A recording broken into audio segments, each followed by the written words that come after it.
तो चलिए फ्रेंड्स, आज हम योर सोल गिफ्ट का 9th चैप्टर इंसेस्ट को समझेंगे। इंसेस्ट मतलब होता है पारिवारिक व्याभिचार। जब घर में ही पिता, अंकल, मामा, रिलेटिव कोई भी या कोई पड़ोस का बहुत प्रियजन जब सेक्सुअली अब्यूज करता है तब उसे हम इंसेस्ट कहते हैं। आश्चर्य की बात है कि आईपीसी में इंसेस्ट को क्राइम नहीं माना जाता है। इसमें जब भी केस दर्ज होते हैं तो उसको रेप के में ही कंसिडर करके उनको सजा दी जाती है। कई देशों में है इसके लिए अलग से लॉ, हमारे इंडिया में नहीं है। और कई देशों में इंसेस्ट लीगल है। आप सोचिए, क्या एक पिता को अपनी बेटी के साथ यौन संबंध बनाना लीगल हो सकता है? यह हमारे बियॉन्ड इमेजिनेशन है और सहन भी नहीं कर सकते हम, क्योंकि हम जो कल्चर में पलते हैं जहाँ पे माता और पिता को भगवान का दर्जा देते हैं, वहां पर इतना घिनौने काम को कैसे कानूनी वैधता दें। पर है, जब मैं रजनीश को सुनती थी तब वो बताते थे कि स्वीडन में अलाउड है। कल मैं थोड़ा सर्च कर रही थी क्योंकि आज मुझे इसके ऊपर बोलना था, तो मैं देख रही थी कि कितने आंकड़े हैं, कैसा है, थोड़ा सा क्यूरियोसिटी हुई। तो जो टाइम्स ऑफ इंडिया है उसके जो रिजल्ट्स देख रही थी मैं, तो उसमें बताया गया कि हर 10 में से एक लड़का इंसेस्ट का शिकार होता है। होमोसेक्सुअल लोग उनको यूज करते होंगे। और हर 3 में से एक लड़की अपने ही घर में सेक्सुअली अब्यूज हो जाती है, फिर चाहे कोई रिलेटिव हो, भाई हो, अंकल हो, पापा हो, ग्रैंडफादर हो, जो भी हो, उन सब से होती है। और कई देशों में ये लीगल भी है, शायद स्पेन, फ्रांस ऐसे कुछ लिखा हुआ था। और यहाँ पर हम इंसेस्ट की बात वहां पे ये कर रहे हैं जब छोटी बच्चियों के साथ होता है। देखिए, ऐसे तो इंसेस्ट की अगर रिसर्च जब मैं कल कर रही थी तो काफी फादर इन लॉ और बहू का या और भी दूसरे रिश्तों का था, देवर भाभी का। तो वो हम उसके बारे में आज जिक्र नहीं करेंगे। हम छोटी बच्चियों के ऊपर जो अत्याचार हो रहा है, अनाचार हो रहा है, उसके बारे में बात करेंगे। उसको भी इंडिया में रेप के दर्जे पे ही सॉल्व किया जाता है। तो जो भी है, कुछ एक देशों में मान्यता है कि कुछ देशों में नहीं है, और होना भी नहीं चाहिए। तो अगर बच्चा अपने ही घर में, अपने ही पेरेंट्स के बीच में अगर सेक्सुअली अब्यूज हो जाता है, तो आप सोच सकते हैं कि फिर उसके लिए घर के अलावा कौन सी ऐसी सेफ जगह होगी। क्योंकि हम घर को हमेशा सबसे सेफेस्ट जगह मानते हैं। वहां पर अगर बच्चा सुरक्षित नहीं है तो और कहाँ होगा। पर अक्सर ऐसा होता है। बहुत सी चीजें जो भी मैं आपको आंकड़े बता रही हूँ वो तो दर्ज हुए हैं, पर कितने आंकड़े हैं जो दर्ज नहीं होते होंगे, जो मालूम भी नहीं चलते हैं। क्योंकि शर्म के मारे ना बच्चा बोलता है, अगर बच्चा बोल भी देता है तो पेरेंट्स उसको उजागर नहीं करते हैं। बहुत ही अच्छा टाइम्स ऑफ इंडिया का कल जब मैं आर्टिकल पढ़ रही थी तो मेरा दिल पिघल रहा था कि हम लोग को कितना अवेयर होना चाहिए इन सब के बारे में। अपने बच्चों को सेक्स एजुकेशन पहले से ही देना चाहिए। उनको प्राइवेट पार्ट्स के नाम बताने चाहिए। उनको बताना चाहिए कि तुम्हारी बाउंड्री क्या है, कौन कहाँ तक के आपको टच कर सकता है। और यदि वो हक करने के लिए या किस करने के लिए अपने मदर को, फादर को, अपने भाई को भी मना करती है, तो उसका रिस्पेक्ट करना चाहिए। घर में एक सभी को जानकारी होनी चाहिए कि अगर वो बच्ची किस करने के लिए और प्यार करने के लिए, क्योंकि पिता जब ऑफिस से आएगा या काम से आएगा तो एक वात्सल्य के रूप में बच्ची को बहुत प्यार करेगा, पर हो सकता है उस समय बच्ची को नहीं पसंद आ रहा हो। तो अगर वो बच्ची अपने फादर को भी हटाती है तब भी उसकी रिस्पेक्ट करना चाहिए। उसको बाउंड्रीज मालूम होना चाहिए, उसके फादर को भी, कि यहाँ पर मेरा प्रवेश बंद है। अगर बच्ची ने मना कर दिया तो नहीं। फिर जब बच्ची का मूड अच्छा होगा वो खुद ही अपने पापा की गोद में आके उसे लाड़ प्यार करके प्यार करेगी। पर जब वो मना करती है तब उसके रिस्पेक्ट करना चाहिए। और बच्चे को, बिल्कुल हर बच्ची को समझाना चाहिए कि जहां पे भी तुम अनकंफर्टेबल हो, जहां पे भी तुम्हारी बॉडी सिग्नल दे रही है कि ये गलत हो रहा है, तो वहां पे तुम रोक लो। और यदि वो नहीं रुक रहा है तो आप पेरेंट्स के पास दौड़ के जाओ। अगर पेरेंट्स अवेलेबल नहीं है तो किसी ऐसी जगह पे जाओ जहां पे तुम ये बोल सको। पेरेंट्स को भी बहुत अलर्ट होना चाहिए अपने बच्चों के पालन पोषण के टाइम में, कि वो किसके पास छोड़ के जा रहे हैं बच्चा और किन के साथ वो खेल रही है। क्योंकि हमारे सामने ही जब वो आर्टिकल पढ़ रही थी तो मुझे बहुत अफसोस हो रहा था कि हमारे सामने ही जब कोई एक हमारा फ्रेंड सर्कल में से ही कोई बहुत सारी गिफ्ट्स लेके उस बच्ची को देता है और उसके प्राइवेट पार्ट्स को छूता है, हमें तो पता नहीं चलता, पर हम सिर्फ उसका गिफ्ट, उसका प्यार देख रहे हैं, पर प्यार के पीछे जो उसकी वास्ता है वो हमको नहीं दिखाई देती। वो बच्ची भाप जरूर लेती है पर बोल नहीं पाती। शायद उसको उस व्यक्ति की छवि ऐसी है कि अपने पेरेंट्स को वो नहीं बता पा रही है, क्योंकि उसके पेरेंट्स तो उसके लिए एक गुड बुक में नाम लिख के रखे हैं, या जो गिफ्ट दे रही है उसके बोझ के तले वो नहीं बता रही है। तो जो भी हो, बच्चों को हमको सेक्चुअली बहुत बहुत एजुकेट करना चाहिए, खासकर अब जब सोशल मीडिया और बाकी चीजों से इतना ज्यादा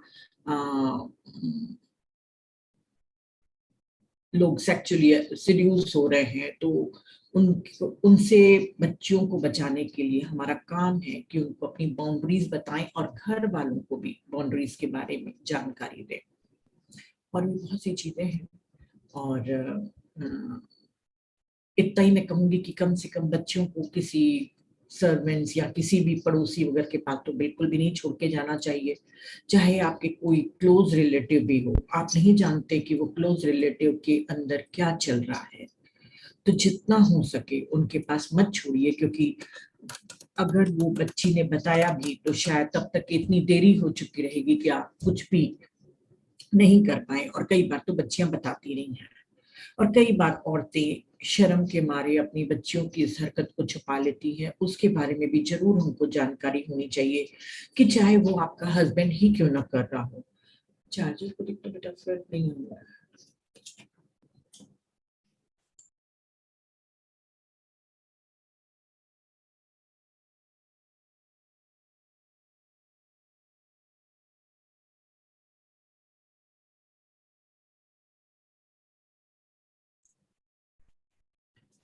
तो यदि उनको मालूम चल रहा है कि उस बच्ची के साथ गलत हुआ है, तो फिर चाहे आपके हस्बैंड हो, चाहे आपका क्लोज भाई हो, कोई भी हो, उसकी आवाज उठानी चाहिए उसके खिलाफ।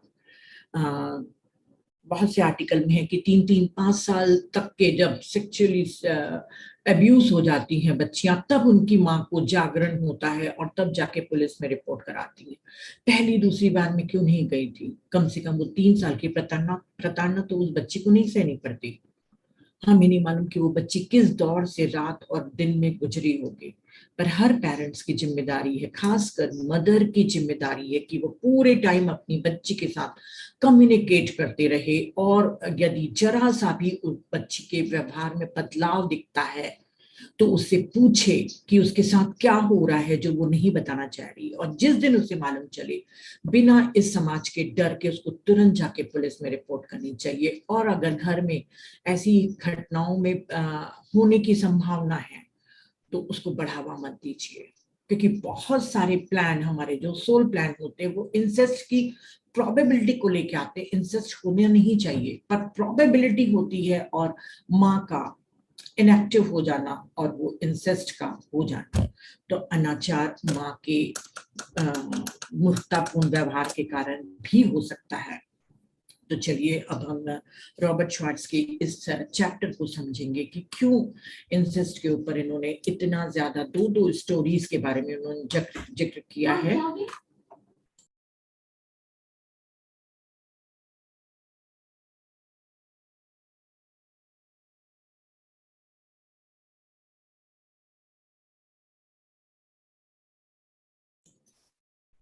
तो इस सॉरी, वो लैपटॉप के चार्जर में कुछ प्रॉब्लम आ रहा था, अब ठीक फिर चला जा रहा है ना।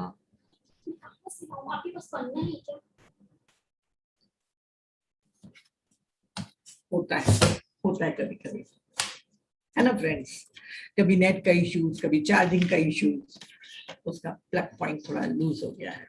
एनीवे, तो इसमें दो स्टोरीज बताई है रॉबर्ट श्वार्ट्ज ने। पहली स्टोरी को इनकम्प्लीट करके छोड़ दिया है, उसको मैं एकदम शॉर्ट में आप लोगों को बताऊंगी कि एक पॉला के बारे में है स्टोरी। पॉला एक लड़की है और उसके मम्मी पापा दोनों इंसेस्ट की एनर्जी को लेकर आए थे।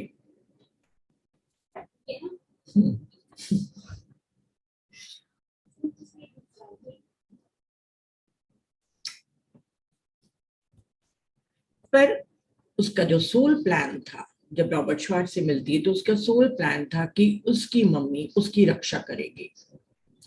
और दोनों के मम्मी पापा दोनों के में वो इंसेस्ट एनर्जी थी, क्योंकि कई पास्ट लाइफ में जब ऐसे सेक्सुअली अब्यूज करते रहे बच्चों को, तो फिर जब नया बर्थ लेंगे तभी भी वो वही वाली एनर्जी के साथ आएंगे। तो माँ ने कहा था कि ठीक है, तुम्हारे पापा को फिर इम्पल्सिव होगा, फिर से उनको इच्छा होगी और मैं कंट्रोल करूंगी और तुम्हारे पापा को भी सिखाऊंगी कि वो ये सब ना करे और हम दोनों जने हीलिंग करेंगे। पॉला मान जाती है कि ठीक है, एक आप मेरी रक्षा करना, और अगर इंसेस्ट हो भी जाता है तो मैं अपने को हील कर दूंगी एज अ कैटालिस्ट इसको।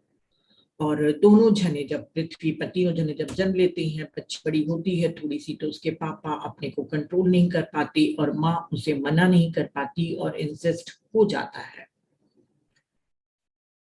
और उसके बाद वो हील होके ठीक हो जाती है, अपने को हीलिंग कर लेती है। क्योंकि जब इंसेस्ट होता है तो सबसे ज्यादा उस बच्ची के ऊपर इमोशनली बहुत बहुत ज्यादा फर्क पड़ता है। हो सकता है कि वो आगे चल के कभी भी अच्छे रिलेशनशिप को न निभाए, रिलेशनशिप में विश्वास ही न कर पाए, उसे हमेशा सामने वाला धोखा देने वाला लगे।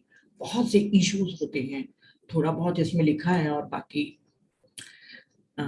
ठीक है। तो रॉबर्ट श्वार्ट्ज ने कहा, जब मैंने उससे मिला तो फिर मैंने जब उसके स्पिरिट गाइड से पूछा कि क्यों ऐसा किया, तो उसके कुछ कार्मिक थे और इतना बस उन्होंने बताया कि हमको हर चीज के दो पहलू होते हैं। जब हम यहाँ पे बात कर रहे हैं, कोई भी घटना के दो पहलू होते हैं। एक तो इंसान का रूप का, इंसानी रूप में जब हम देखते हैं, ह्यूमन पर्सपेक्टिव, तो वहां पे अगर इंसेस्ट देखेंगे तो बहुत ही घृणा का, बहुत ही डर वाली चीज है कि घर में ही बच्चा सेफ नहीं है। पर यदि सोल के पर्सपेक्टिव से देखेंगे तो ये हीलिंग है, ये कुछ लर्निंग है एंड ग्रोइंग वाली है, कोई अनुभव है जो उस आत्मा को लेना है, चाहे कॉन्शियसली उसे कुछ भी नहीं मालूम, सब कॉन्शियसली, पर उसके में हर चीज रिकॉर्डेड है। तो ये दोनों तरीके से है। और जब रॉबर्ट श्वार्ट्ज उसके स्पिरिट गाइड को बुलाता है तो उसके मम्मी पापा दोनों की आत्माएं आती हैं और पॉला के सामने बहुत बहुत माफी मांगती हैं, रोती हैं और बोलती हैं कि हम अपने प्लान में फेल हो गए, हम चाहते थे कि हम नहीं होने देंगे। माँ ने भी गलत काम किया, नहीं रोक पाई, और पापा को भी जो सेल्फ कंट्रोल सीखना था वो भी नहीं सीख पाया, तो बहुत ज्यादा माफी मांगते हैं। वो स्पिरिट भी रोती है माफी मांगते हुए। उसकी मदर का बहुत ही प्यारा था कि मैं तुमको बेटा इतना प्यार करती हूँ कि मैं तुम्हारी आज तक तुम्हारे बालों की खुशबू को याद करती हूँ। तो जब वो इतना सब कुछ माफी मांगते हैं तो पौला भी रोने लग जाती है और दोनों मदर और फादर को रिलीज कर देती है, मतलब माफ कर देती है, और खुद भी अपने बचपन के उससे हील हो जाती है पूरी तरीके से। तो ये एक पौला की स्टोरी थी, बस यहाँ तक के उन्होंने बताया है। इस सिर्फ इसलिए बताया है ताकि आप लोग देखिए कि अगर आप लोगों के लाइफ में ऐसा चीज हो रहा है तो ये तो संभावना है कि आपने सिर्फ एक प्रोबेबिलिटी के तौर पे उसको लिया था कि ठीक है संभावना है, पर आपकी यहाँ पे बेवकूफी के कारण, आपके पेरेंट्स की बेवकूफी या लापरवाही के कारण ये इंसेस्ट हो जाता है। पर दूसरा जो उदाहरण उन्होंने डेबी का दिया है उसमें तो पूरी प्रोबेबिलिटीज थी कि इंसेस्ट होगा ही। तो वो क्यों चुनती है उसको हम थोड़ा सा जल्दी जल्दी करते हैं।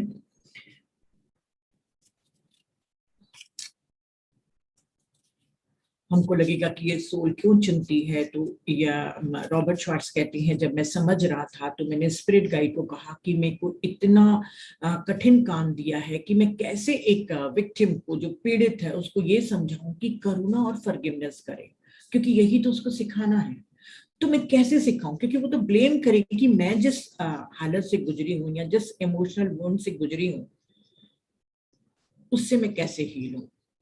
पर आत्मा के स्तर पर कोई भी ब्लेम नहीं होता, कोई भी जजमेंट नहीं होता, गिल्ट नहीं होता, सिर्फ एक एक्सपीरियंस के लिए आत्मा चुनती है।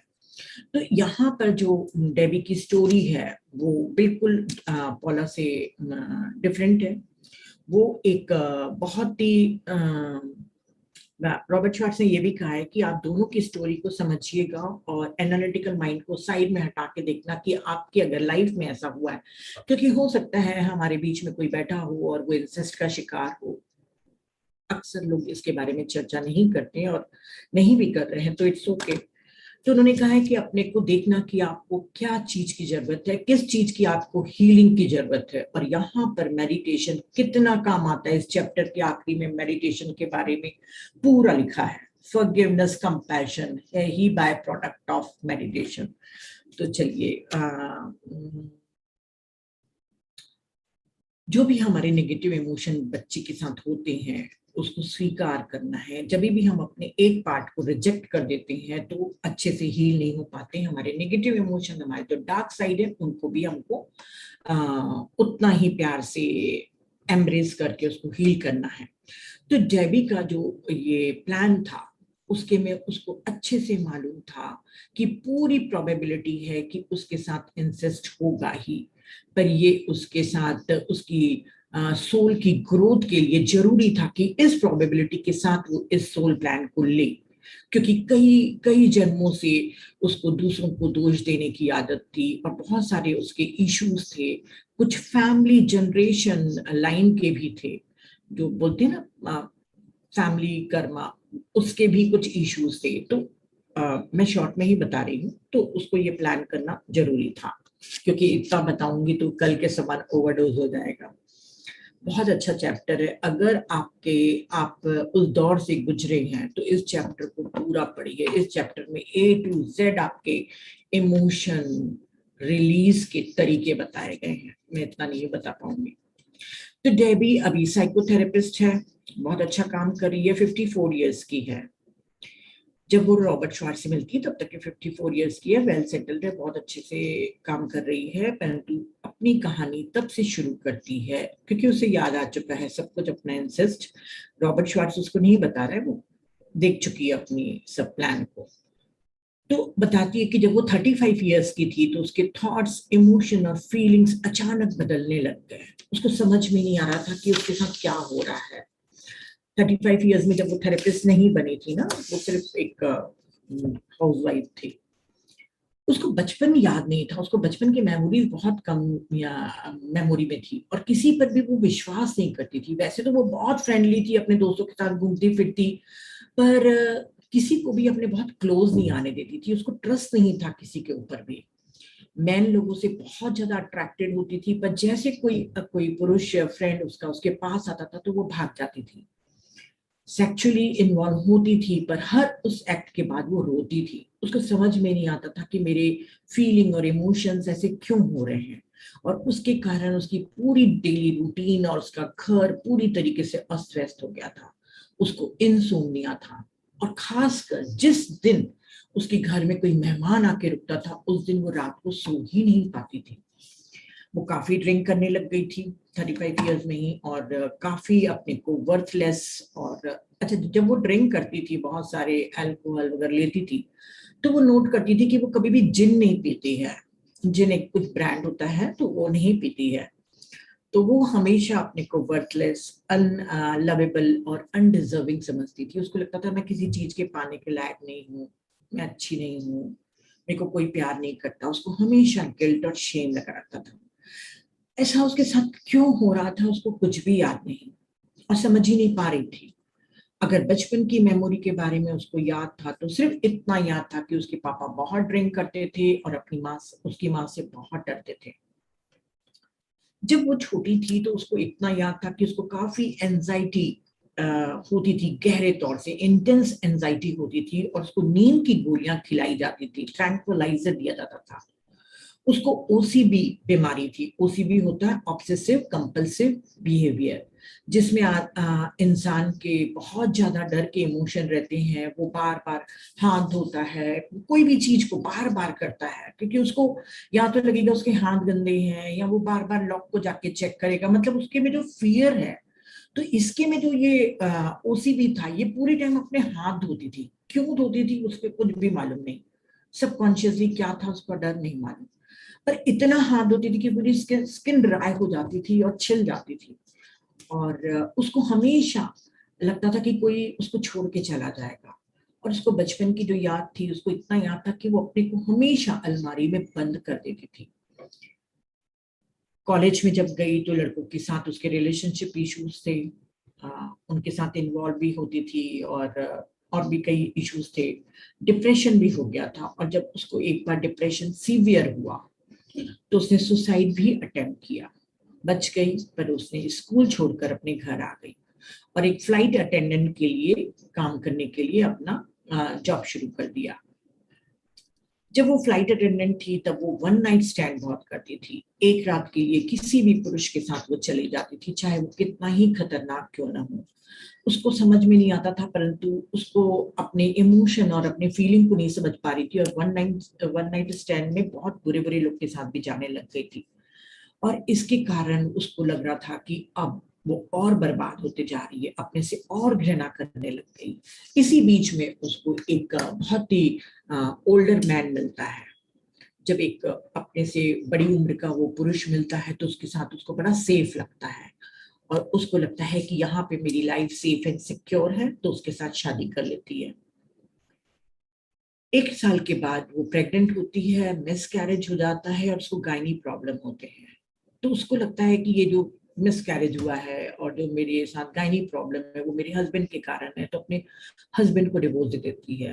पर ये जो गायनी प्रॉब्लम से वो किसी और तरफ इशारा कर रहे थे, उसको बता रहे थे अपने बॉडी के बारे में सुनने के लिए कि वो क्या चीज को सप्रेस्ड करके रखते आ रही है। हर सप्रेस्ड हमारे इमोशन हमारी बीमारी के रूप में आते हैं। तो उस समय वो नहीं समझ रही थी और अपने हस्बैंड को डिवोर्स देके अपने पापा के घर आ जाती है। जब वो पापा के घर आती है तब उसकी जो बचपन की मेमोरीज थी वो पैनिक अटैक्स के रूप में आती है। उसको बहुत ज्यादा घबराहट होती थी, रात के टाइम में वो उठ के बैठ जाती थी, उसको लगता था कि कोई उसका गला दबा के मार रहा है।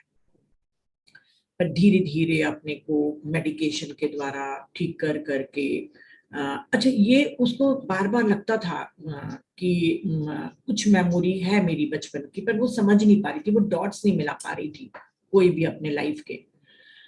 फिर वो ग्रेजुएट होती है साइकोलॉजी में और फिर से शादी करती है। अब जब शादी करती है तो उसका हस्बैंड अच्छा था, और अब वो साइकोलॉजी में ग्रेजुएट होने के बाद जो सेक्सुअली अब्यूज औरतें होती हैं, जो वायलेंस का शिकार हैं, जिनको मारा पीटा जाता है और सेक्सुअली अब्यूज किया जाता है, उनकी काउंसलर बन के काम करना शुरू करती है। जिस चीज के लिए वो खुद विक्टिम थी, उसे खुद नहीं याद था, उसका काउंसलर जब बन के बैठती है और जब उनके एंजाइटी अटैक के बारे में सुनती थी या कोई भी चीज के बारे में सुनती थी, तो उसको लगता था कि ऐसे ही एंजाइटी अटैक तो मुझे भी आते थे, तो क्या मैं भी, मेरे साथ भी ये सब किया गया है। वो ये भी देखती है कि उसको अपने पापा से बहुत नफरत है, क्यों है ये भी नहीं, वो कोई डॉट्स नहीं मिला पा रही है कि उसके इमोशन बदल रहे हैं, उसको पैनिक अटैक फिर से आ रहे हैं। पर उसको लगता है कि कुछ तो मेरे अतीत में ऐसी चीज है जो मुझे अपना ध्यान खींच रही है। और फिर उसके इन लॉज आ जाते हैं घर में। तो अब उसके हस्बैंड कहते हैं कि जॉब छोड़ के अपने इन लॉज का ख्याल रखो। तो वो दोनों का ख्याल रखने के लिए अपना जॉब छोड़ देती है। अब जब जॉब छोड़ देती है तो खुद साइकोथेरेपिस्ट थी, अपने आप में इंट्रोस्पेक्शन वगैरह करती है और देखती है कि कुछ फ्लैशबैक्स उसको आने लग जाते हैं। बचपन की कोई धुंधली याद उसके सामने पूरी आ जाती है, और जो वो डर था, जो वो घृणा थी, वो सब कुछ वो बॉडी में फील करती है। सिर्फ उसके मन से वो फील नहीं करती, उसकी बॉडी सिग्नल देके बताती है कि तुम इतना डरती थी। कैसे उसका हार्ट पंप करता था जब वो रात को दीवार से सट कर छुप के बैठ जाती थी। पूरे कमरे में अंधेरा रहता था और वो दीवार से सट के बैठ जाती थी, और सामने से दरवाजा खुलता था, उसके पापा एंटर होते थे, और वो और दीवार से सट के जा, क्योंकि वो बहुत डरती थी अपने पापा की उस छवि से, तो वो और डर के मारे पीछे बैठ जाती थी। इतना ब्यूटीफुली उसका वर्णन किया गया है, हम महसूस भी नहीं कर सकते कि उस बच्ची के साथ क्या बीतता होगा जब उसके ऊपर ऐसा होता होगा। और जैसे उसके पापा उसके पास आते हैं, जिनकी एक गंदी स्मेल उस बच्ची को महसूस होती है, और उसके पापा उसके साथ अनाचार करते हैं। उसका मन होता है कि वो रोए, बहुत जोर जोर से रोए, पर वो डर के मारे नहीं रोती है। और वो देखती है कि उसकी माँ उसका बिल्कुल भी साथ नहीं दे रही है, क्योंकि जब सुबह होती थी तो उसको हमेशा लगता था कि मेरे साथ क्या गलत हो रहा है या मैं गलत हूँ, क्योंकि कोई ध्यान ही नहीं दे रहा। उसकी मम्मी को तो मालूम था कि ये सब हो रहा है, तो वो समझ नहीं पाती, क्योंकि बच्चों को अपनी बाउंड्री ही नहीं मालूम है कि हमारे साथ कहाँ तक के किसी को छूना है। उनको सेक्स के बारे में हम एजुकेशन देते ही नहीं है। तो वो बच्ची डेबी समझती थी कि शायद ऐसा ही होता होगा, ये गलत नहीं है, और वो चुपचाप से उस चीज को सहते रहती है। अब वो सोचती है डेबी इस उम्र में कि मैं कितनी झूठी जिंदगी जी रही थी।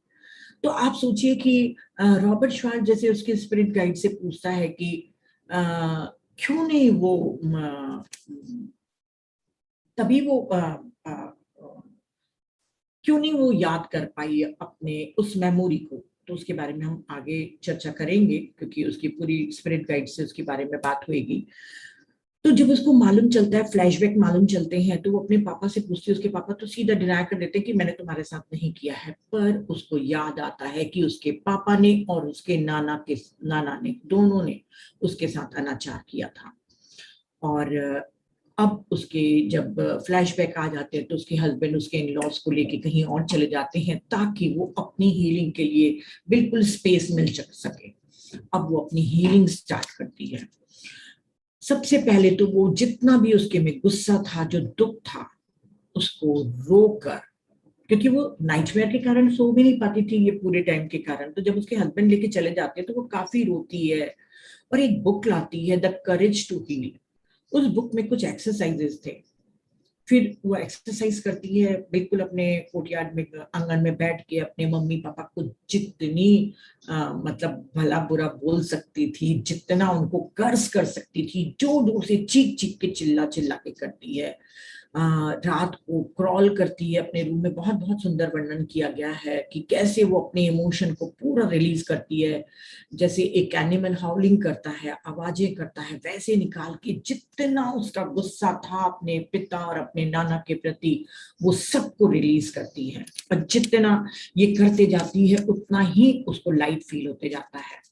वो कहती है कि ये जो हीलिंग प्रोसेस थी वो बहुत दुखदाई थी, पर वो इस ये ही उसका प्लान था, और इसी से ही उसको हील होना था। क्योंकि वो इस समय जब अपनी रिलीज कर रही थी अपनी हीलिंग के दौरान अपने इमोशन को, तब तक के वो एक मेडिटेशन ग्रुप से जुड़ चुकी थी, और उस मेडिटेशन ग्रुप में उसको बहुत अनकंडीशनल लव मिलता था।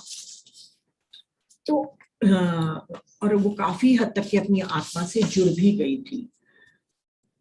तो जब एक बार वो मेडिटेशन करते रहती है बीच पर, तो उसका साइकी पावर्स था, उसको थर्ड आई विजन होते थे। तो वो थर्ड आई विजन में देखती है कि उसके जो माँ के साइड के जितने भी फैमिली मेंबर्स थे जो मृत हो गए थे, और उसकी माँ, सब उसके पास आते हैं। और उनसे जब वो पूछती है कि ये सब मेरे साथ क्यों हुआ, तो उसकी मम्मी और उसके जो मम्मी के जो नाना वगैरह जो भी थे, उन लोग सब कहते हैं कि जो कुछ भी हुआ वो सिर्फ लव और सर्विस के कारण हुआ। तुम खुद प्लान करे थे कि मैं अपने को इतना प्रताड़ित, इतना दुखी कर दूंगी कि मैं खुद की इंटेंस हीलिंग करूं। जितना मैं हीलिंग करते जाऊंगी उतना हीलिंग के बारे में मैं जानते जाऊंगी, और जितना मैं हील होते जाऊंगी उतना ही मैं दूसरों के कष्ट को महसूस करके उनको मदद कर पाऊंगी। क्योंकि जब तक कि आप उस पीड़ा से नहीं गुजरे हो, तब तक के आप सामने वाले की पीड़ा को नहीं पहचान सकते। तो उतने ही इंटेंसली वो दूसरों की भी मदद करना चाहती थी।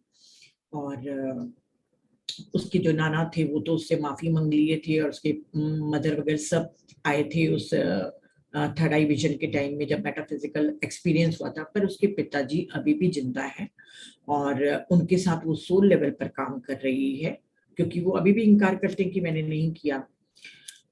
तो रॉबर्ट श्वार्ट्ज कहते हैं कि सोल लेवल पर बात कर रही है, तो उसमें रॉबर्ट श्वार्ट्ज ने कहा है, जैसे हम लोग भी आपको कहते हैं कि जिस भी इंसान के साथ आपको कोई रिलेशनशिप इशू है, तो आप उनकी आत्मा से बात कर सकते हैं। हमको लगता है कि क्या सिर्फ फिजिकली सामने हो तभी फॉरगिवनेस मांग सकते हैं या फॉरगिव दे सकते हैं। तो रॉबर्ट श्वार्ट्ज कहते हैं कि ये हमारा जो सोल का जो टेलीफोन है उसको यूज करना सीखिए आप लोग। यदि आदमी जिंदा है या मृत है कोई फर्क नहीं पड़ता, सोल हमेशा एक एनर्जी के रूप में हमसे इंटरकनेक्टेड रहता ही है। तो आपको जिस भी व्यक्ति से प्यार या माफी मांगना है, स्वीकार करना है, मतलब मांगना है या उसको देना है, उस सोल को आप अपने अपने मैसेज दीजिए और हमेशा अपने मैसेज को एक ग्रैटिट्यूड और लव के साथ शुरू करिए कि मुझे बहुत खुशी है, बहुत प्यार है आपसे कि आप मेरी बातों को सुन रहे हैं, इस मैसेज को। और एंड भी हमेशा ग्रैटिट्यूड में करिए। तो अब आप जिस भी व्यक्ति के साथ अपने रिलेशनशिप को सुधारने के लिए फॉरगिवनेस मांगेंगे, तो चाहे वो रिजेक्ट कर दे या फॉरगिव करे, आपको प्यार दे या न दे, वो हमारे ऊपर बस नहीं है उसका। पर आप अपने को हीलिंग करने के लिए सोल लेवल पर या टेलीफोनिक बातें करते रहे। हम हमेशा कहते हैं, इसलिए मैंने जानबूझ के बताया कि रॉबर्ट श्वार्ट्ज भी एग्री करते हैं। तो अपने पापा से वो बात कर ही रही है और एक बार और मेडिटेशन में उसकी मदर आती है और अपनी मदर से वो पूछती है कि मेरे साथ ऐसा क्यों होने दिया। तो उसकी मम्मी कहती है कि तुम्हारा प्लान था और मैं अभी भी तुम्हारे पापा के साथ काम कर रही हूँ। काम करने का अर्थ है फिजिकली काम नहीं, क्योंकि उसकी मम्मी की तो डेथ हो गई है। एनर्जेटिकली वो काम कर रही है उसके पापा के साथ, ताकि उसके पापा की भी हीलिंग हो, क्योंकि कुछ इश्यूज हैं, अपन आगे जानेंगे। तो बोले ठीक है, मैं फिजिकली नहीं हूँ पर हम लोग हमारा कनेक्ट ब्रेक नहीं हुआ है, मैं अभी भी काम कर रही हूँ। और उसकी नानी बताती है कि तुमने जो हीलिंग करी है सिर्फ अपने लिए नहीं बल्कि पूरे परिवार की, वो जनरेशन के लिए और इस संसार के लिए हीलिंग करना चाहते थे। ये प्लान मल्टी लेयर्ड हीलिंग का था। हम इतना नहीं समझ पाते हैं, जब मेंटल इलनेस समझेंगे तब आपको मालूम चलेगा कहाँ कहाँ तक के हम हीलिंग करते हैं। अगर हम हील हो रहे हैं तो हमारा पास्ट फ्यूचर सब हील होता है। तो डेबी कहती है कि इंसिस्ट होना उसके लिए बेस्ट पॉसिबिलिटी प्लान था, उसको बहुत जरूरी था ये लेना। और आत्मा ऐसा नहीं है कि दुख और पीड़ा नहीं सहती, सिर्फ हमारा शरीर नहीं सहता है जो भी दुख है या इमोशन। हमको लगता है कि सिर्फ हम ही सह रहे हैं, नहीं, आत्मा भी समझती है। देखिए, उसकी आत्मा ने इतना पीड़ा भी सही, परंतु अब जब वो अच्छे से अपनी मैरिड लाइफ जी रही है, काउंसिलर बन के प्यार बांट रही है, तो एक तरफ प्यार है, एक तरफ उसका हेट्रेड है, सेल्फ हेट्रेड। तो वो दोनों में फर्क कर पा रही है कि क्या बेहतर है। तो वो जो कॉन्ट्रडिक्शन हमको दिखता है वो नहीं होएगा। और आत्मा इसीलिए प्लान चूज करती है कि एक पोलैरिटी में, मतलब एक एक्सट्रीम दुख में जाके फिर एक्सट्रीम सुख में जाके आप सुख को बांट सके। समझ गए होंगे। तो डेबी कहती है कि जिनके साथ भी ऐसा हुआ है उनको अपनी फीलिंग को, अपने इमोशन को आने देना चाहिए, उनको अलाउ करना चाहिए, चाहे वो कितने भी डरावने हो सकता है कि कभी कभी उन इमोशन के कारण आपको पागलपन के समान दौरा भी पड़े, पर रिलीज करिए। आखिरी में आप बहुत ही रिलीफ महसूस करेंगे। उन सभी जो फीलिंग आ रही है उनको ऑनर करिए, अलाउ करिए और अपनी लाइफ में मिरेकल देखिए आपकी हीलिंग में। स्पिरिट गाइड को जब बताते हैं, तो स्पिरिट गाइड को जब बुलाते हैं और उससे पूछते हैं, तो वो कहता है कि डेबी अपने को सिर्फ हीलिंग करने से ही, अपने हीलिंग ही नहीं करी है बल्कि जनरेशन लाइन में भी करी है। क्योंकि जब भी कोई आत्मा की वाइब्रेशन फ्रिक्वेंसी चेंज होती है, तो मैंने जैसे कहा उसकी पास्ट, मतलब पिछले जन्म में अगर मान लो मैंने हील किया अपने आप को किसी भी तरीके से, इंसेस्ट नहीं, कोई भी तरीके से मैंने अपने को हील किया, तो जो नीता पहले थी मेरे इस जन्म के पहले, और जो नीता आने वाली बाद है, नीता के मरने के बाद जो पैदा होगी, वो तीनों, मतलब तीनों नहीं, जितनी भी मेरी आने पास्ट और प्रेजेंट और फ्यूचर जनरेशन है, उनकी लाइफ हील होती है। क्योंकि हमारी जब वाइब्रेशन चेंज होती है तो हमारी संभावना, वो मैं मेंटल इलनेस में समझाऊंगी, है ना, मल्टी डायमेंशनल बीइंग है हम लोग, तो वो हमारा फ्यूचर लाइफ भी चेंज होती है। और फॉरगिवनेस जो इस डेबी ने सीखा था, उसके कारण उसकी वाइब्रेशन बहुत बहुत चेंज हो गई। जब हम किसी को फॉरगिव कर देते हैं दिल से, तो हमारी वाइब्रेशन बढ़ती है, और जब हमारी वाइब्रेशन बढ़ती है तो इस अर्थ पे भी वाइब्रेशन का प्रभाव पड़ता है। हर इंसान की एक छोटी सी छोटी भूमिका भी एक रिपल को क्रिएट करती है। तो उसके कारण भी प्लेनेट में लव, पीस, फॉरगिवनेस की वाइब्रेशन स्प्रेड होते गई। तो डेबी कहती है कि जो भी इंसेस्ट का शिकार है उसको अपने से लड़ना बंद करना चाहिए, क्योंकि वो हमेशा बार बार उस चीजों को याद करके अपने से द्वंद में लड़ते रहता है, गुस्सा आते रहता है, और कभी पेरेंट्स के ऊपर कभी किसी के ऊपर। तो अपने से लड़ना बंद कर देना चाहिए और सरेंडर करना चाहिए, अलाउ करना चाहिए अपनी फीलिंग्स पे, तभी आपकी नेचुरल हीलिंग होगी अगर आप अलाउ करोगे। हम अक्सर होता है कि अपने इमोशन को हम दबा के रख लेते हैं, जब दबाएंगे तब वो हील नहीं होंगे। हम बार बार कहते हैं कि अपने इमोशन को रिलीज करो, पर ये इंसिस्ट के इतना आसान नहीं है। तो कुछ एक चीजें हैं जो मैं शेयर करूंगी, बाकी तो मेडिटेशन अल्टीमेट पावर है। तो जब स्पिरिट गाइड से पूछते हैं रॉबर्ट श्वार्ट्ज की वो बचपन की पीड़ा क्यों भूल गई, इतने 35 साल के बाद उसको क्यों याद आया कि मेरे साथ ये सब हुआ है, और कौन से ऐसे कार्मिक इश्यूज थे, प्रॉब्लम थे जो उसने ये करी। तो फटाफट स्टोरी बताऊं, टाइम इतना हो जाता है। तो डेबी बहुत इवॉल्व सोल्स है, और वो इनर अपने अंतर मार्गदर्शन से जुड़ी रहती है। उसने अपने सोल मिशन के लिए अपने हायर विजडम के सरेंडर करके इस प्लान को चुनती है, और जो भी उसके नेगेटिव इमोशन आ रहे थे अभी 35 साल की उम्र में, उसको फुल्ली फील करती है, और उसके अंदर की जो बच्ची थी जिसमें गुस्सा था उसको प्यार से एम्ब्रेस करती है। और ये जो हम देखते हैं कि इनर चाइल्ड प्रॉब्लम होता है, ये सिर्फ उन्हीं लोग को नहीं होता है। रॉबर्ट श्वार्ट्ज कहता है कि जो इंसेस्ट के शिकार हैं वो बच्ची भी होती है, वो बच्चा भी होता है जिसके मम्मी पापा उसको निग्लेक्ट करते हैं। तो बहुत ध्यान देना चाहिए कि अपने बच्चों के साथ आप कैसा बिहेव कर रहे हैं। और इमोशंस नीड एक्सप्रेशन, इमोशन को एक्सप्रेशन की जरूरत है। और वो जिस तरीके से अपने पेरेंट्स को कर्ज करती थी, जोर जोर से चिल्ला चिल्ला कर वो एक्सप्रेस करती थी, बहाती थी, और जानवरों की आवाज निकाल के अपनी जितनी उसने डीपर हीलिंग करी। क्योंकि जब भी हम ऐसे इमोशन को एड्रेस करते हैं, जो हमारे नेगेटिव इमोशन है एंगर वगैरह के, जब भी हम एड्रेस करते हैं, उनको पहचानते हैं, उसको एड्रेस करते हैं, तो वो ग्राउंडेड हो जाते हैं। अभी भी डेबी के मतलब दिल में थोड़ा सा गुस्सा रेसिड्यू के रूप में है। उसका स्पिरिट गाइड कहता है अभी और तुमको कंपैशन सीखना है और फ्लो करना है। क्योंकि जब भी हम, अगर मान लीजिए आपने और मैंने ये सोचा कि ये एंगर का इमोशन है या कि कोई और इमोशन है, ये गंदा है, हम जज करते ना, ये अच्छा नहीं है, अरे हमारे को नेगेटिव इमोशन है, बोले नहीं, आपको कभी जज नहीं करना चाहिए। जैसे आप जज करते हैं एनर्जेटिकली आप अटैच हो जाते हैं, और जितना अटैचमेंट बढ़ते जाता है आपका इमोशन बढ़ते जाता है, और जितना स्ट्रांग होते जाएगा वो आपके एक्सपीरियंस में बार बार आते रहेगा, और जितना आप दूर होना चाहेंगे इम्पॉसिबल होते जाएगा। तो आपको उसको इमोशन को बिल्कुल पूरी तरीके से रिलीज करना है। यहाँ पे मैं कहूंगी कि हमने बच्चों को ही अपने गुस्से को और किसी भी इमोशन को दबाने के लिए कहते हैं, कभी भी नहीं कहना चाहिए। अगर बच्चा रो रहा है, जमीन में पैर पटक रहा है कोई चीज के लिए, तो हमको तुरंत वो चीज ला के दे देते हैं कि बेटा मत रो मत रो मत रो। नहीं, उनको इमोशन को रिलीज करना सिखाइए। अगर गुस्सा आ रहा है तो शांत होकर देखिए कि वो गुस्सा कर रहा है। क्योंकि अगर बचपन से ही हमने इमोशन को दबाने की आदत डाल दी तो वो बचपन के बाद वो कभी भी नहीं सीख पाएगा। क्योंकि हम शिष्टाचार और अपने को कमजोर नहीं दिखे करके हम अपने इमोशन को दबाते जाते हैं। बच्चे को उसी समय आप सिखाइए अपने इमोशन को एक्सप्रेस करना, तभी यदि उसके साथ कोई गलत करेगा तो वो आपको आके तुरंत बताएगा। चलिए अब हम कार्मिक उसमें जाते हैं। तो डेबी की एक स्पेनिश लड़की थी एक जन्म में, और बहुत गरीब माँ बाप की बेटी थी। उसके मम्मी पापा बहुत पैसे के दीवाने थे, खासकर उसके पिता तो दीवाने थे पैसों के, पर उसको हमेशा गुस्सा रहता था उसके पापा को कि मेरे पास पैसा नहीं है, और उसके कारण कई बार उसके मम्मी को मार भी देते थे।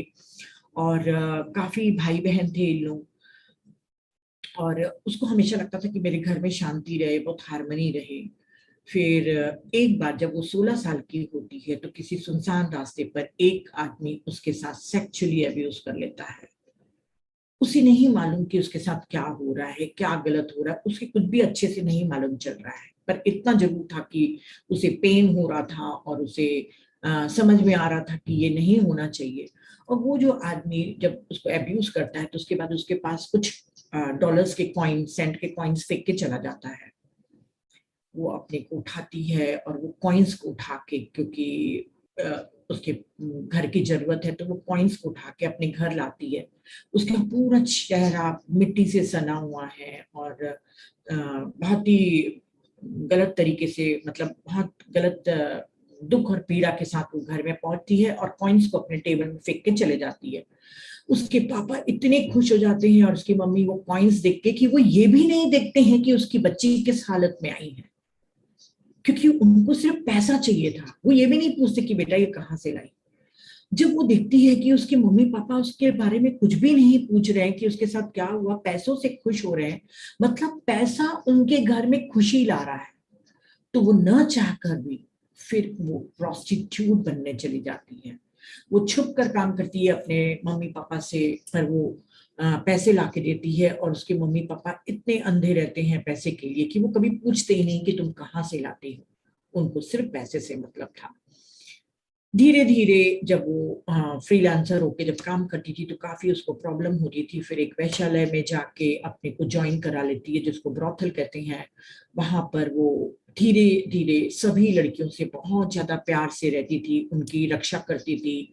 जो बुरे व्यक्ति लोग वहां पे आते थे, तो उसकी जो लीडरशिप थी, जो लोगों को बचाने की क्षमता का जो उसका स्वभाव था, उसके कारण उसको ब्रॉथल का हेड बना देते हैं, मिस्ट्रेस बना देते हैं उसकी। तो उस पूरे वैश्यालय की वो मेन बन जाती है। अब उसके अंडर में बहुत सारी लड़कियां प्रोस्टिट्यूट हैं। वो हमेशा लोगों को, अपनी बच्चियों को उन क्लाइंट से बचाती थी ताकि कोई भी फिजिकली अब्यूज ना कर सके। एक आदमी आता है उसके वैश्यालय में और एक लड़की से प्यार करता है, और वो लड़की से इतना प्यार करता है कि उससे शादी करना चाहता है। वो लड़का को कोई सेक्स का बहुत भूत नहीं है, परंतु सिर्फ वो अपनी मर्दानगी को साबित करने आया है, क्योंकि लोग उसे नहीं मानते हैं। और वो बहुत रिस्पेक्ट करता है प्रोस्टिट्यूट की, उनको नीची नजरों से नहीं दिखता। तो एक लड़की पसंद आती है उसको और वो इसको कहता है, डेबी को, कि तुम मुझे इसके साथ शादी करने दो। पर इसको अविश्वास था, क्योंकि वो सेक्सुअली अब्यूज हुई थी और उसको समझ में आ गया था कि मर्द बिल्कुल विश्वास के लायक नहीं। और पाला उसका ऐसे ही लोगों से पता था, तो वो कहती कि मैं तुमको अपनी ये लड़की से शादी नहीं करने दूंगी। लड़की भी प्यार करती थी। लड़की को वो समझा बुझा के उसका ब्रेन वॉश कर देती है कि ये तुमको शादी करके लेके जाएगा, तुमको नौकरानी बना के रखेगा, ऐसा करेगा वैसा करेगा, उसका ब्रेन वॉश कर देती है। पर शादी नहीं करने देती है। वो बार बार आता है उसके पास, फिर उसको मार मार के भगा देती है और वहां पर ब्रॉथल में उसको आना बैन करा देती है कि अब ये व्यक्ति इस घर में, इस वैश्यालय में नहीं घुस पाएगा।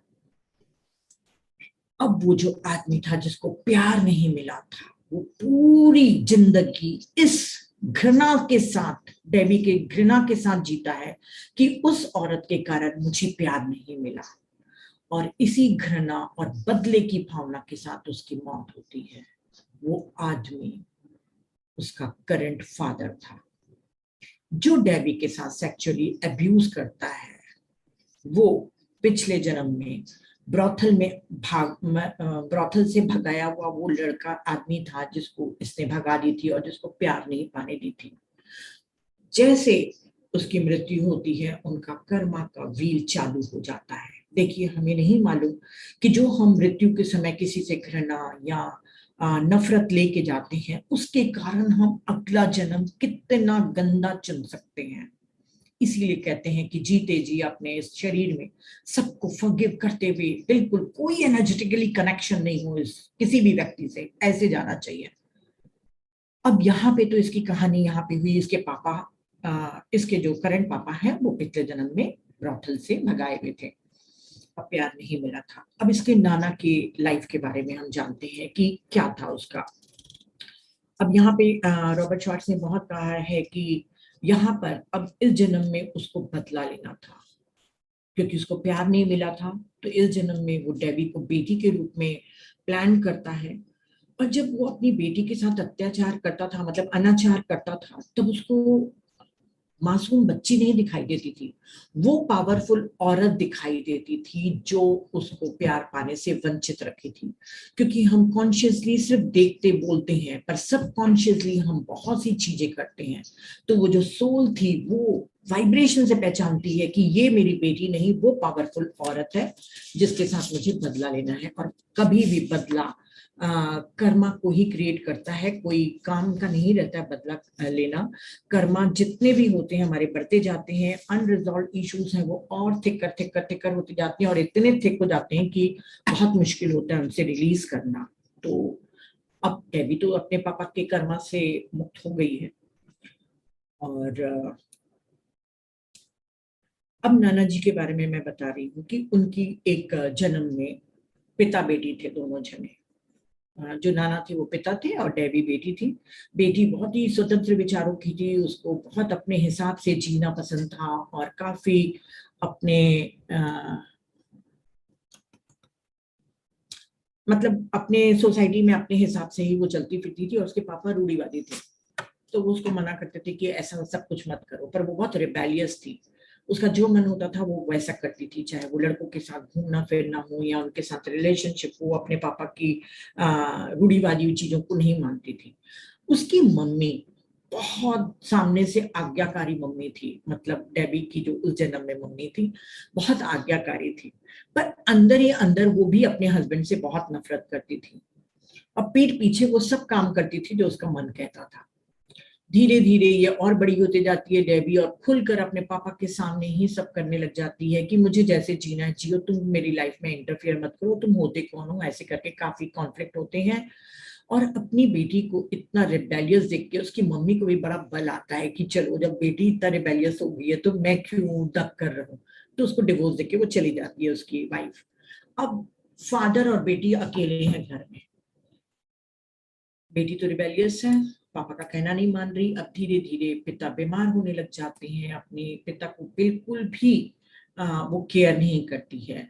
रॉबर्ट श्वार्ट्ज कहते हैं कि उस समय उनके पास एक पॉसिबिलिटी थी, एक अवसर था, पॉसिबिलिटी नहीं, हाँ पॉसिबिलिटी और एक अपॉर्चुनिटी थी कि दोनों बाप बेटी अपने जो भी ग्रजेस हैं, जो रिबेलियस हुई है बच्ची उसको माफ कर देता, वो भी अपने पापा को माफ कर देती, अच्छे से रह सकते थे। पर आत्माएं ये नहीं करती हैं, सिर्फ माया के और अपने जवानी के अहंकार में सब हम अपने अपने जीवन को अपने हिसाब से जीते हैं। तो ना बेटी अपने पापा का केयर करती थी, वो मृत्यु की शैया पे पड़ा है, सिर्फ उससे दो मीठे शब्द बोलने के लिए, सुनने के लिए वो तरस जाता था, पर वो बिल्कुल उसके पास नहीं जाती थी। और उसको हर्ट होता था उसके पापा को कि मैं इतना कंजर्वेटिव, इतना मेरा नाम है, इतना पैसे वाला हूं मैं, और ये मेरी बेटी मेरे पास बैठ भी नहीं रही है, हमेशा दूर रहती थी और उसको चिल्लाते रहती थी। तो एक जो ग्रज होता है, जो एक नफरत होती है अपनी बेटी से, वो लेकर इस दुनिया से वो जाता है। तो देखिए जब वो जा रहा था लाचार होकर और निराश होकर और नफरत के साथ, तो अब उसके मरने के समय होती है एक इच्छा कि अब जिस तरीके से इसने मुझे इस जन्म में अपमानित किया है, वैसा ही किसी समय मैं भी इसको ऐसा ही अपमानित करूंगा। तो देखिए दोनों मामलों में दोनों मेल ने अपमान सहे थे, और इस जन्म में महिला के रूप में उसको अपमानित किया गया। सोल लेवल पर दोनों सोल्स के साथ डेबी शांति बनाए रखना चाहती थी, चाहे उसके लिए इमोशनल वुंड बहुत ही खतरनाक था, पर फिर भी वो अपनी आत्मा को आगे बढ़ाना चाहती थी। और पुरुषों के प्रति जो उसकी घृणा थी कई जन्मों से, चाहे वो पापा के रूप में हो, चाहे और भी प्रोस्टिट्यूट के रूप में हो, जो भी पुरुषों के प्रति घृणा थी या उसको अविश्वास था, इस मुद्दे पर भी उसको काम करना था। जो भी उसने एनर्जी शील्ड बनाए थे, जो अपने पुरुषों से नफरत करने की जो एक शील्ड बना ली थी पेन और फियर के लिए, अब इस जन्म में उसको रिलीज करना था। एंगर और उदासी सबको सरफेस पर लाकर, और मेल एनर्जी के साथ जो उसके इश्यूज थे वो शायद बराबर हो जाते, तो इसलिए उसने चांस लिया था।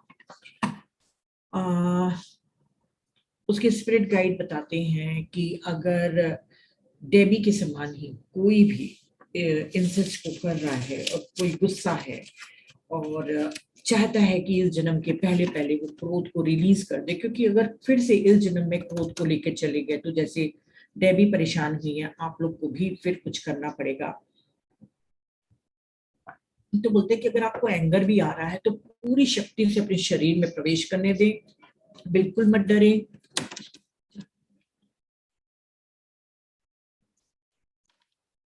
आज कुछ गैजेट्स प्रॉब्लम हो रहे हैं फ्रेंड।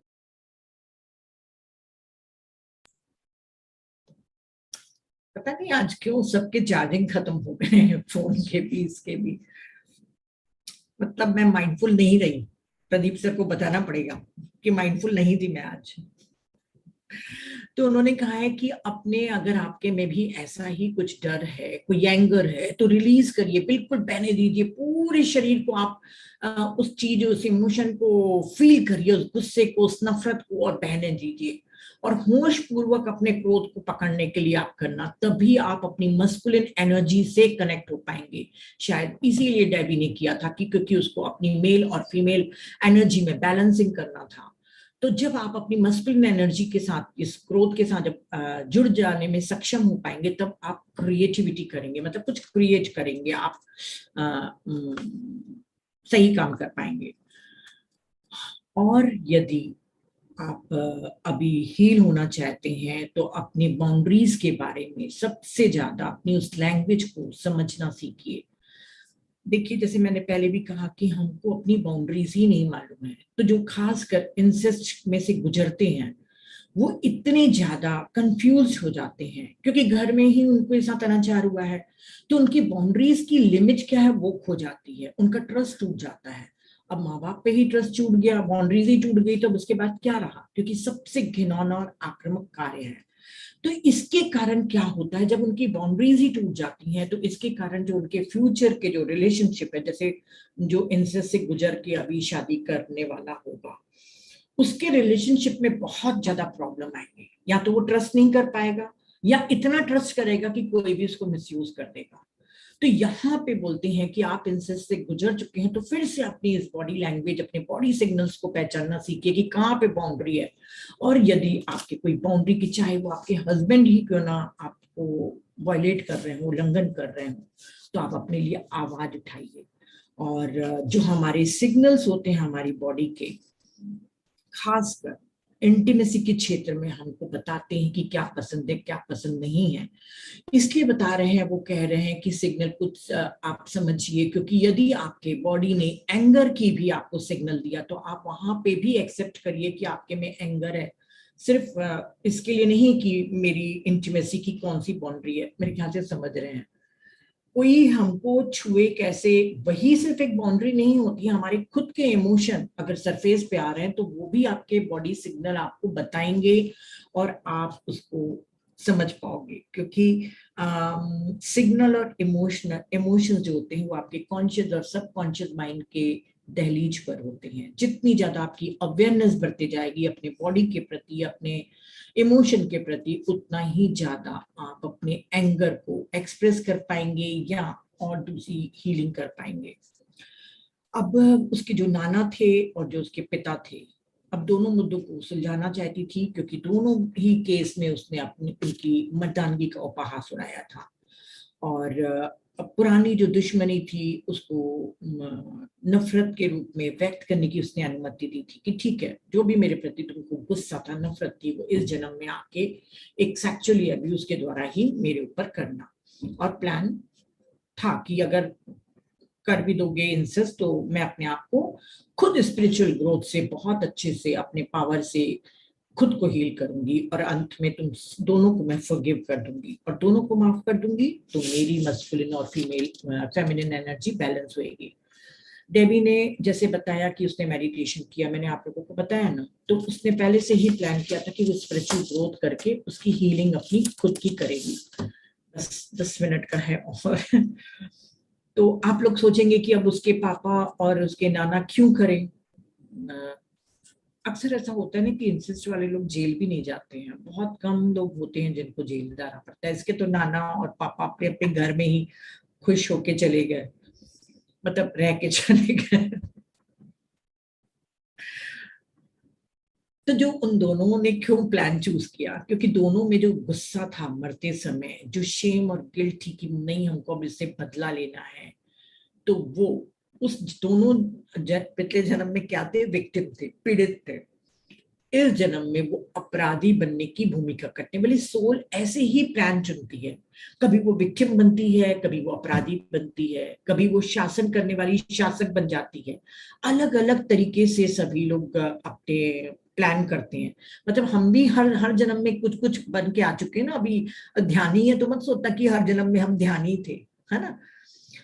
तो उन लोगों ने बोला कि ठीक है, हम अपने एंगर को, अपने गुस्से को पूरा उतारेंगे और अपने धीरे धीरे हम अपने अंदर में जाके अपने अनवर्दीनेस को समझेंगे और जो हमारी स्पिरिचुअल अवेकनिंग के भी हम चांस रखे हैं। दोनों नहीं करते हैं। देखिए, प्लान तो बहुत आत्माएं करती है कि हम मेडिटेशन में उतरेंगे, पर नहीं करती। तो इन्होंने भी कहा कि स्पिरिचुअल अवेकनिंग के द्वारा हम अपने को हील भी कर लेंगे और हम खुद ही अपने को माफ कर देंगे, पर वो हमारा गुस्सा तुम्हारे प्रति हमेशा हमेशा के लिए वो कार्मिक चैलेंज का बंद हो जाएगा।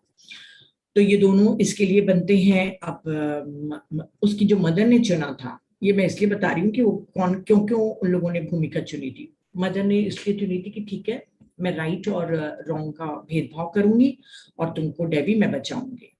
पर उसने नहीं किया, न राइट और रॉन्ग, बल्कि अ, अपनी बेटी को इग्नोर किया। डेबी के साथ इतने टाइम तक के होता रहा, उसने नहीं करी। तो अब क्योंकि वो उस समय बहुत अपने को पावरलेस और डरी रहती थी। अब क्या करेगी उसकी मम्मी, फिर एक अगला जन्म लेगी, फिर उस अगले जन्म में अपने उस राइट और रॉन्ग को चूज करेगी कि किसी के साथ गलत नहीं हो। तो इसलिए ये कहते हैं, रॉबर्ट श्वार्ट्ज कहते हैं कि कई बार इनसे सिर्फ प्रोबेबिलिटी के तौर पे प्लान किया जाता है, कई बार सिर्फ एक पेरेंट्स की बेवकूफी के कारण वो हैपनिंग हो जाती है। और इसने इतना अच्छा प्लान किया था डेबी ने कि मैं बचपन में अपने को हील नहीं कर पाऊंगी, जब मैं 35 साल की हो जाऊंगी, इंडिपेंडेंट हो जाऊंगी, तब मेरी सारी मेमोरीज वापस आए। क्योंकि जब बच्ची के साथ वो अनाचार होता है तो उसकी छवि क्या थी उसके पापा की, एकदम प्यार वाली पापा, जो दिन भर उसको सब उसकी मम्मी के सामने प्यार करते थे, पर रात को वो उतना ही गंदा वैशी।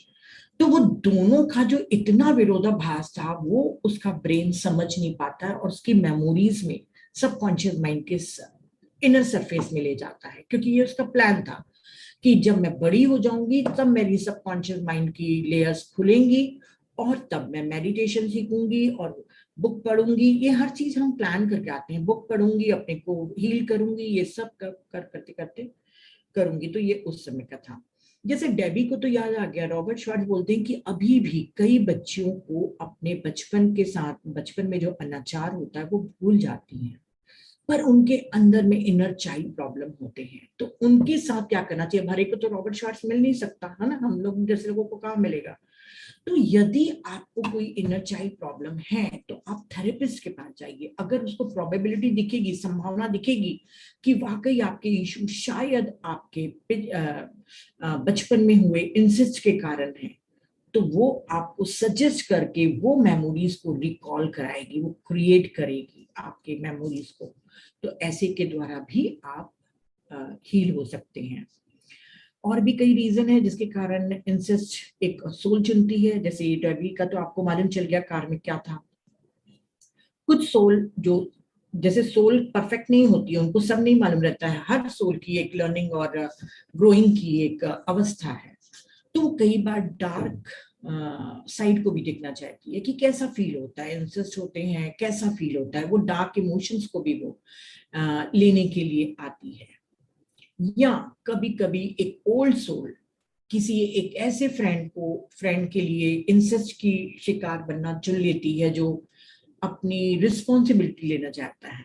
क्योंकि आगे हम समझेंगे कि रिस्पॉन्सिबिलिटी लेने के लिए भी कई लोग ऑफेंडर बनते हैं, ताकि अपराधी बनते हैं। तो कई बार ओल्ड सोल ऐसी सोल को बोल देती है, ठीक है मैं तुम्हारे साथ एक बच्ची के रूप में आऊंगी और तुम मेरे साथ अनाचार करना और तुम अपनी लर्निंग पूरी करना, मैं तो ओल्ड सोल हूँ, मुझे कोई जरूरत नहीं है, मैं अपने आप अपने को हील कर लूंगी। तो ऐसे भी करती, पर ये रेयर केसेस हैं। मोस्टली कार्मिक, और एक जो दूसरा बता रही हूँ वो रहता है मोस्टली। मोस्टली मतलब ऐसा नहीं कि रॉबर्ट श्वार्ट्ज ने कोई बताया है, मुझे ऐसा लगा तो मैं कह रही हूँ। कई बार सेक्सुअल आइडेंटिटी को लेकर भी पेनफुल एक्सप्रेशन होता है, ये एक्सपीरियंस करती है, क्योंकि पिछले जन्म में अगर मान लो किसी ने सेक्सुअली अब्यूज हुआ हो तो उसके भी आइडेंटिटी को लेकर उसको काफी कंफ्यूजन होता है। फिर खासकर जब वो मर्द होते हैं, जब पुरुष होते हैं, तो उनको फेमिनिन एनर्जी के साथ ट्रबल होता है, क्योंकि वो खुद पिछले जन्म में सेक्सुअली अब्यूज हो गए थे, उनका अनबैलेंस हो गया था। तो वो इस जन्म में क्या करते हैं, फीमेल औरतों के साथ उनके रिलेशनशिप अच्छे नहीं होते हैं, और रिलेशनशिप अच्छे नहीं होते हैं तो उनसे डरते भी हैं। उनको लगता है कि औरतें बहुत पावरफुल हैं और उनके सामने वो निसहाय खड़े हैं, तो अब गुस्सा कहाँ उतारे, तो वो छोटी छोटी बच्चियों के ऊपर उतार कर अपनी पावर को दिखाना चाहते हैं, और जैसे वो अपनी पावर दिखाते हैं ऐसे अनाचार करके, और उनकी फेमिनिन एनर्जी बंद हो जाती है, क्योंकि फेमिनिन एनर्जी क्या है, कंपैशन, सिंपैथी, वो तुरंत उनकी शट डाउन हो जाती है। तो वो जो पिछले जन्म में खुद अब्यूज हुआ हो, वो कई बार कंफ्यूज होके छोटी बच्चियों के साथ भी ऐसा करता है। तो ऐसे कई किस्से केसेस होते हैं।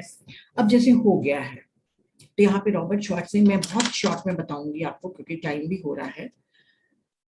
अगर आप लोग में से कोई भी हुआ है तो प्लीज प्लीज प्लीज इस चैप्टर को पढ़िएगा, इतना प्यारे तरीके से उन्होंने हीलिंग का लिखा है। अगर मैं चाहूं भी तो 1 घंटे में नहीं बता सकती, क्योंकि कुछ चीजें आप पढ़ के समझ सकते हैं, आप उसको एक्सप्रेस नहीं कर सकते, क्योंकि इतने इमोशनली उसने अच्छे तरीके से बताया है कि किस तरीके से एक विक्टिम के साथ हमको पेश आना चाहिए, किस तरीके से हम जो अपराधी लोग हैं उनके साथ आना चाहिए।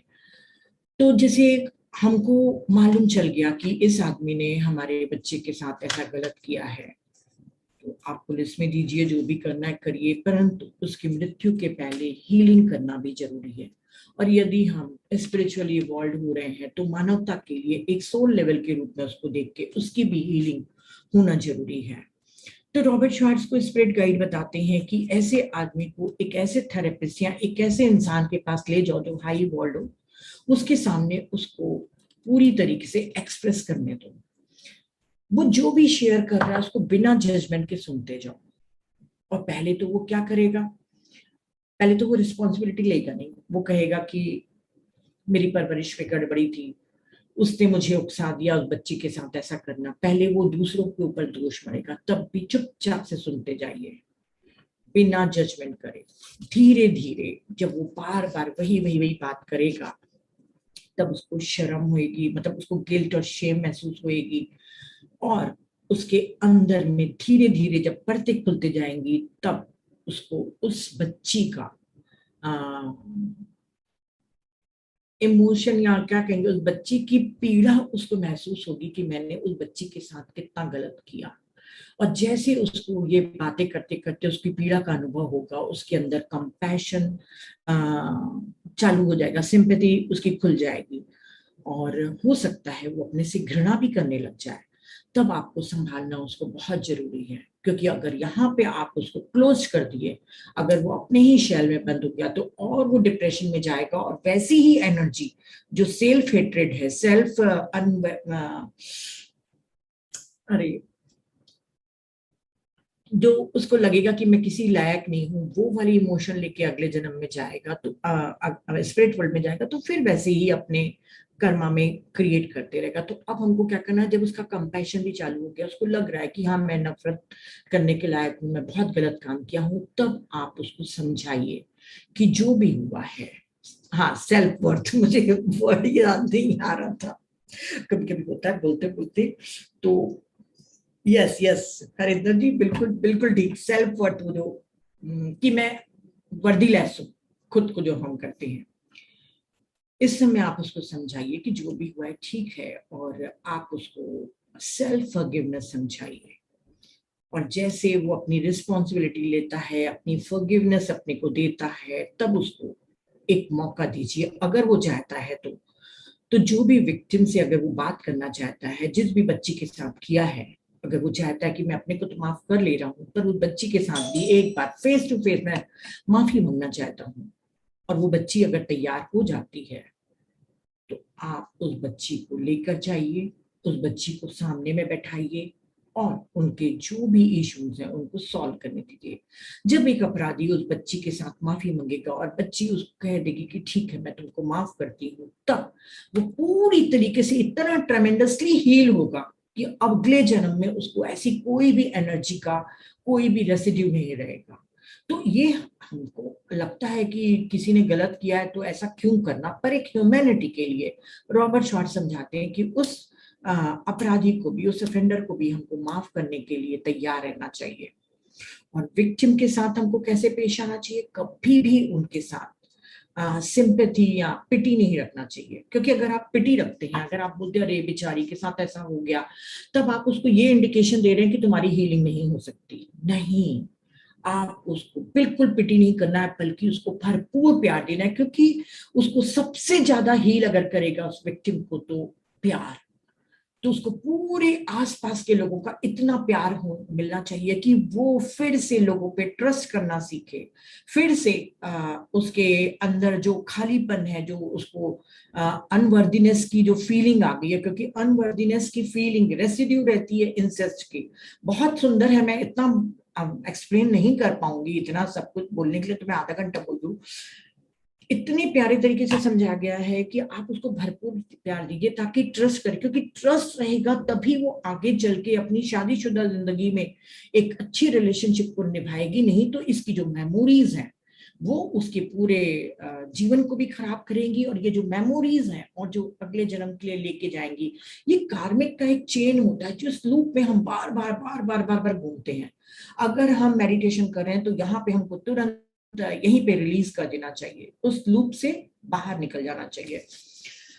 तो हमको उसके साथ सिंपैथी नहीं रखनी है, भरपूर प्यार देना है। और विक्टिम को उन्होंने कहा है कि जो भी इंसेस्ट के साथ गुजरे हैं, तो ये तो कहना बहुत मुश्किल है कि वो बिल्कुल पुराने जैसे ही नॉर्मल तरीके से खुश हो जाएं और बिल्कुल वैसा ही बात व्यवहार करें, ऐसा नहीं हो सकता।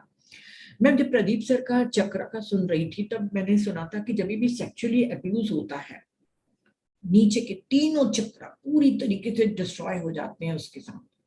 बहुत ही अच्छे तरीके से है कि जब नीचे के तीनों चक्र अनबैलेंस हुए, मतलब पूरी तरीके से डिस्टॉर्टेड हो गए, आपका हार्ट चक्र क्लोज हो गया उस समय उन तीनों के कारण, और जो ऊपर के तीन चक्र हैं वो भी आपके अनबैलेंस होंगे, क्योंकि ऊपर के तीन चक्र आपके नीचे के तीन चक्र से जुड़े रहते हैं।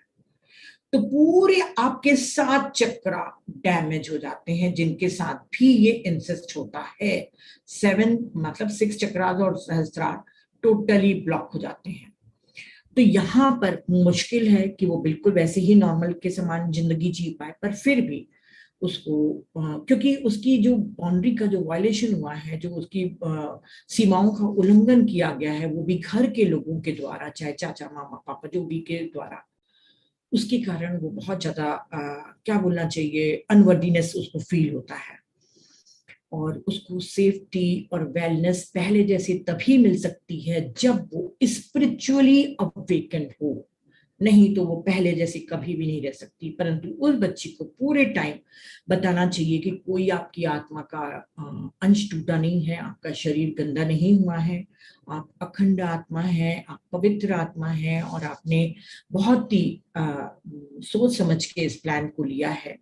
और जितना उसका ट्रस्ट बना सकते हैं आप बनाइए, और उसकी जो भी उसके फियर या उसके जो भी उसके इमोशन है उसको रिलीज करने का तरीका बताइए और उसको हील करने में मदद करिए।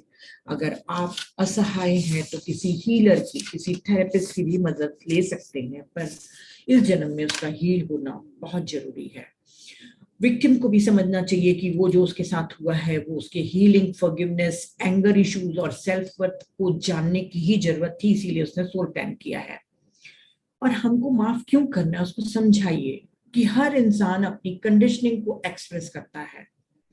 क्या हम किसी दूसरे को नुकसान नहीं पहुंचाते? जब हम बहुत गंदे गंदे शब्द बोलते हैं तो सामने वाला भी तो हर्ट होता है। हम अपनी कंडीशनिंग को एक्सप्रेस कर रहे हैं, वो इंसान जो अपराधी है वो अपनी कंडीशनिंग को एक्सप्रेस कर रहा है।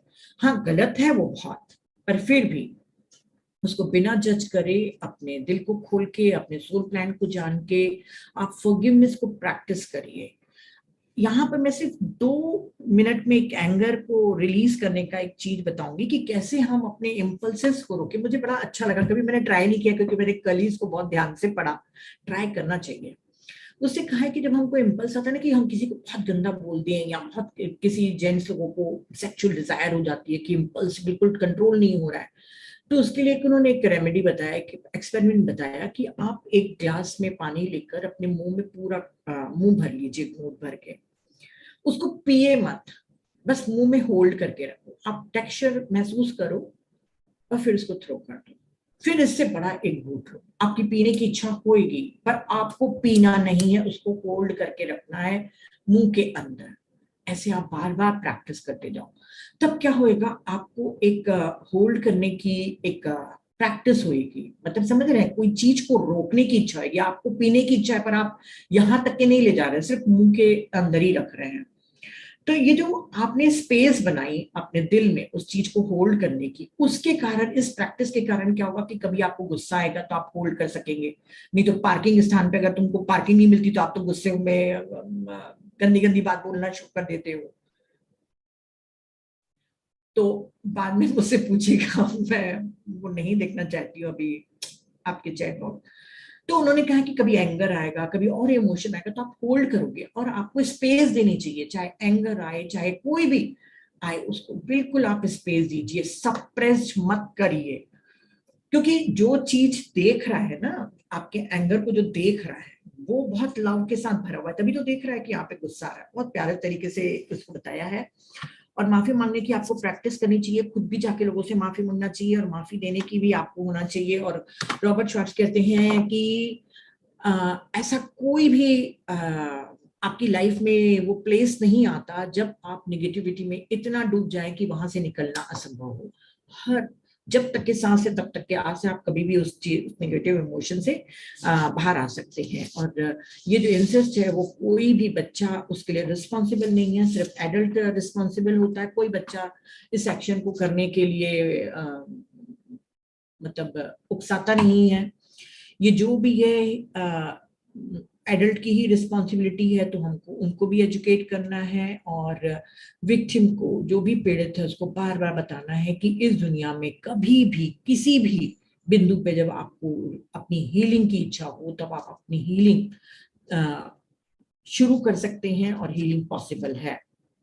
और उनको समझाइए कि आप जब फॉरगिव करने की प्रैक्टिस कर रहे हैं और हीलिंग की कोशिश कर रहे हैं, तो जो भी अपराधी है जिसने आपके साथ अनाचार किया है, उसके लिए कोई भी बुरी भावना मत रखिए, क्योंकि ये सोल जर्नी है। और ये जो आपका सोल लेसन है यहाँ पे, जो मोस्टली सब लोगों का रहता है, कंपैशन और फॉरगिवनेस, इसको ही सीखना है। और उसके लिए सबसे अच्छा टूल जो आपको देना है वो मेडिटेशन है। आप कितना भी बच्ची को समझा दीजिए कि आप उसके लिए बुरी भावना मत रखिए, ये सब चीजें हम बता सकते हैं, पर अंदर से जो कंपैशन और फॉरगिवनेस है वो सिर्फ मेडिटेशन के द्वारा ही आती। तो रॉबर्ट श्वार्ट्ज कहते हैं कि कहा जा रहा है कि अधिक से अधिक उनको मेडिटेशन के प्रोसेस में बैठना चाहिए। देखिए डेबी ने भी अपनी स्पिरिचुअल ग्रोथ की, तो जब जब आप मेडिटेशन करते जाएंगे और अपने आप को हील करते जाएंगे, आपका पास्ट जितनी जो आपकी पिछले जन्मों की जो अनरिजॉल्व इश्यूज हैं वो सॉल्व होंगी, और जो आने वाली जो संभावना वाली जो फ्यूचर जनरेशन है वो भी हील होंगी। और हम प्लान इसीलिए चुनते हैं, इसलिए नहीं कि हम अपने दिल को कड़ा करके लोगों को माफ नहीं करें, लोगों के लिए नेगेटिव इमोशन रखें और बुरी भावना करें। हम सोल प्लान इसलिए चुनते हैं ताकि हम अपने दिल को खोलें, फ्लो करें अपने प्यार को। और जिसने भी इंसेस्ट चुना है उसको ये समझ जाना चाहिए कि वो सबसे स्ट्रॉन्गेस्ट और लविंग सोल है, जिसने इतना डेयरिंग वाला एक प्लान को चूज किया है अपनी हीलिंग के लिए। तो thank you thank you thank you. तो बस मैं इतना ही कहूंगी कि आप लोग पढ़ सकते हैं इस चैप्टर को। और मुझे मालूम है कि बहुत सेंसिटिव सब्जेक्ट है। सेक्स एजुकेशन जो हमारे इंडिया में कम है और अवेयरनेस कम है, उसके लिए हम सब लोगों की रिस्पॉन्सिबिलिटी बनती है कि अगर आपके घर में छोटी बच्चियां हैं तो जैसे कि मैंने पहले भी कहा कि उनको 3 से 5 साल की उम्र तक के ही सेक्सुअल पार्ट्स के नाम बताने लग जाइए, उनको हर चीज की जानकारी देने लग जाइए। सेक्स एजुकेशन 12 से 13 साल की उम्र तक के उनको दे देना चाहिए। और जो बाउंड्रीज हैं उनके लिए उनको बिल्कुल पहले से ही आप सिखा दीजिए। मुझे याद नहीं कि कभी मुझे बाउंड्रीज बताया गया था, मुझे याद नहीं कि कभी मैंने अपनी बेटी को बताया था, पर हम लकी हैं जो हम कभी इस अनुभव से नहीं गुजरे। पर यदि हमारे साथ होता तो हमें पता कैसे चलता कि ये गलत हो रहा है। तो बाउंड्रीज कहाँ पर किसको रोकना है, चाहे वो फादर हो चाहे हमारा ब्रदर हो, ब्रदर को भी धक्का देने का हक है एक बच्ची को। तो वो सब बाउंड्रीज हमको सिखाना चाहिए। अगर हम इतना टेक्निकली एडवांस हो रहे हैं तो जो सबसे सेफेस्ट प्लेस है हमारा घर, उसको हमको एक आश्रम के समान बना के रखना चाहिए। हर पेरेंट को अपने बेटे और बेटी के जब वो थोड़े से भी बड़े होते हैं तो उनके ऊपर नजर रखनी चाहिए, उनको हर चीज सिखाना चाहिए। बहुत बहुत सी चीजें मैं सुनी हूँ अपने जूम फ्रेंड्स लोगों के द्वारा, पर ये ऐसा केस है कि मैंने सिर्फ 2 सुना है, क्योंकि ये लोग शेयर नहीं करते। अभी 3-4 दिन पहले किसी फ्रेंड ने मुझे फोन किया था और जब बता रही थी सेक्सुअली अब्यूज के बारे में और वो लगातार रो रही थी, तो मुझे भी आश्चर्य लग रहा था कि वाकई क्या इतना कॉमन है। क्योंकि हम सिर्फ न्यूज़पेपर में पढ़ते हैं, सबसे ज्यादा मैं न्यूज़पेपर में पढ़ती हूँ। और अब तो खैर न्यूज़पेपर भी नहीं पढ़ते, तो न्यूज वगैरह में देखो या आप मूवीज में देखते हैं, हमारे आसपास की घटनाएं हमको नहीं दिखती हैं क्योंकि ये परिवार में ही दबा दी जाती है। तो चाहे दबाएं या न दबाएं, आपका काम है। अगर आपके घर में बच्ची है तो आप बिल्कुल उनको समझाइए। और अगर आपकी लाइफ में ऐसा हो चुका है तो आप खाली शेयर मत करिए, पर मेडिटेशन को और गहरा करिए, क्योंकि मेडिटेशन अल्टीमेट पावर है। और जो आपका मेन पर्पस है कंपैशन और हीलिंग, फॉरगिवनेस, वो सिर्फ और सिर्फ आपको मेडिटेशन से ही मिलेगी। Thank you, thank you, thank you.